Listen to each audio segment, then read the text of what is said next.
Welcome. My name is Carrie, and I am a registered nurse with the St. Alphonsus Corporate Health and Wellbeing Department. And I have my assistant, Gabby, here. Yep, I'm Gabby Bubar, and I'm a registered dietitian with Corporate Health and Wellness as well. Yes, and today we're going to make you a great dish. We're going to make you a caramelized cherry balsamic infused chicken salad. Yum. So it's got some really good flavors. What I like about this dish is it's simple, fast, easy. You can make it a couple days in advance, which is even better because those flavors are going to infuse together, and you're going to get a bigger flavor profile. Right. So what I've done is I've already fried up some chicken breasts, and these are seasoned with allspice and cumin. Okay. And what I do is I butterfly fillet them, and it makes it a little bit thinner so that they cook faster. And then just on the stovetop? And just on the stovetop. Okay. However, you can grill it. You can put them on the grill, or you can bake them. You can even pre-cut into chunks and fry them up that way too.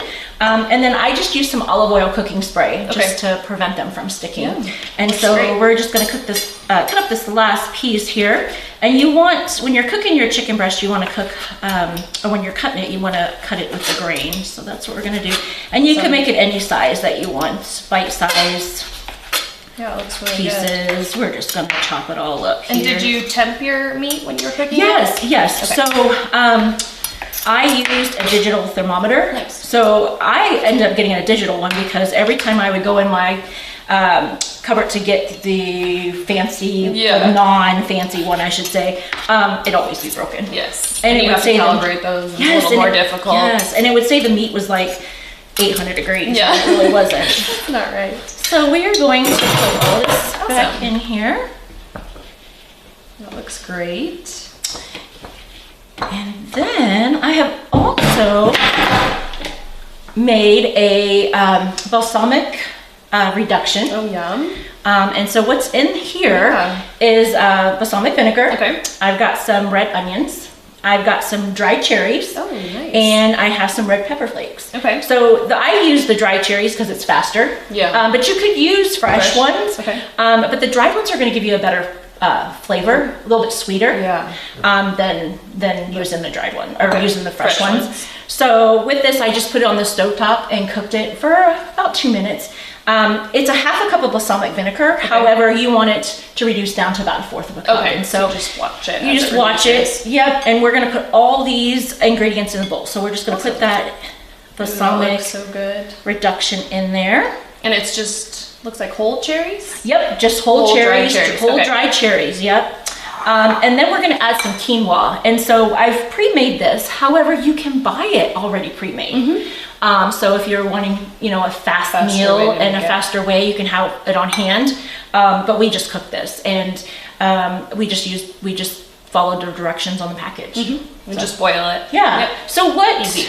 Tell me a little bit about quinoa and why it's so good for us and why we eat it. Yeah, so quinoa is great if you haven't tried it. It's often kind of put into that grain category, but it's actually a seed from the quinoa plant, which I was just kind of doing some research on. I didn't know.